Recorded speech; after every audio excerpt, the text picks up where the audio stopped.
আজকের কবিতা আমি মেয়ে বলে লিখেছেন শোভারানী বিশ্বাস। যখন আমি জন্ম নিয়ে এলাম মায়ের কোলে, মা যে অনেক কেঁদেছিল আমি মেয়ে বলে। ছেলে এবার হতেই হবে, সবার কথা একই। এবারও যে মেয়ে হবে জানতো এটা মা কি? পাড়ার লোকে হেসে হেসে নানান কথা কয়, বাবার নামটা থাকতো বেঁচে ছেলে যদি হয়। ছেলেই নাকি ধরতে পারে সংসারেরই হাল, মেয়ে কেবল মেয়ে হয়েই থাকবে চিরকাল।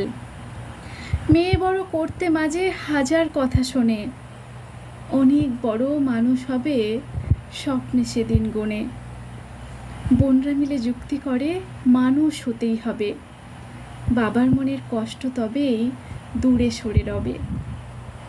বলতে যেন কেউ না পারে নয়তো এরা ছেলে, থাকবে বসে ঘরের কোণে শুধুই অবহেলে।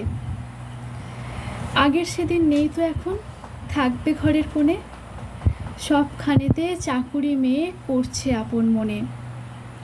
বড় বড় পদে এখন মেয়ে করে কাজ, নারী পুরুষ ভেদাভেদের দিন গিয়েছে আজ।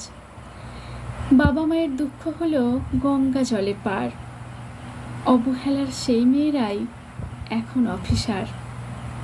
ধন্যবাদ। কবিতাটি ভালো লাগলে অবশ্যই লাইক, কমেন্ট, শেয়ার করে সকলের কাছে পৌঁছে দেবেন। ধন্যবাদ।